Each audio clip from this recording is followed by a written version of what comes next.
Hello guys, gawa tayo ng meatballs with tomato sauce. Yung mga magluluto dyan, ng lunch.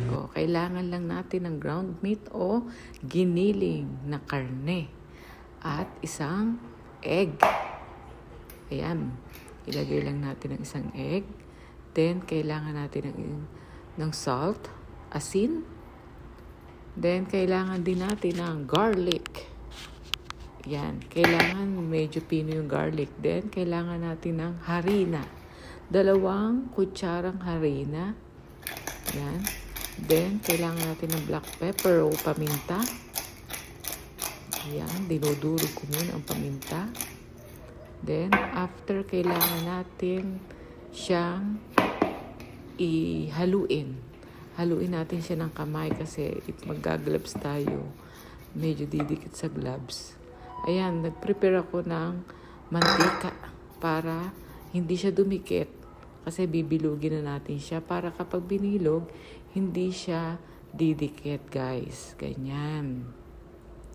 Ayan, guys. Ganyan ang gagawin natin. Ayan, puno na siya.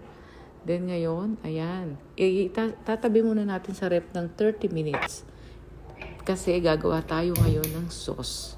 Ng tomato sauce. Kailangan natin ng mantika. Then, pa mainit ng mantika, lagyan na natin ang ating sibuyas. Yan, sibuyas. Antayin muna natin siyang lumambot. Haluin hanggang sa lumambot. Ayan, medyo luto na. Then, kukuha na tayo ng sunod na natin ng garlic. Pagkatapos ng garlic, ayan, hahaluin uli natin siya. Garlic.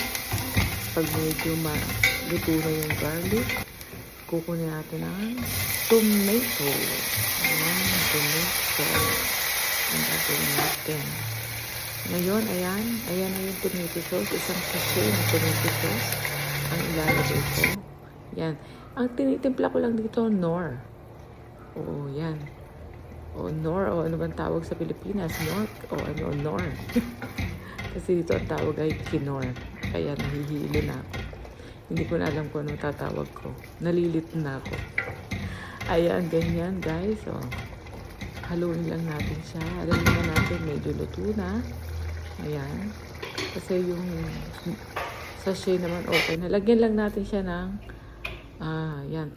takipan. Then magpapainit ulit tayo ng mantika. Lagyan.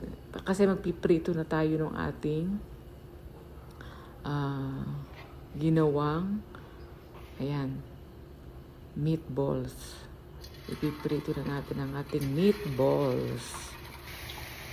Guys, ayan. Lagyan natin ng konting space, guys, para hindi siya madurog. Pero hindi na siya madudurog kasi kung pinagpahinga niyo siya ng 30 minutes sa ref, or 50 minutes, ayan. Anin lang natin siya, balik ta rin. Guys, yung apoy nyo kailangan mahina lang. Kasi pwede siyang maging true sa loob.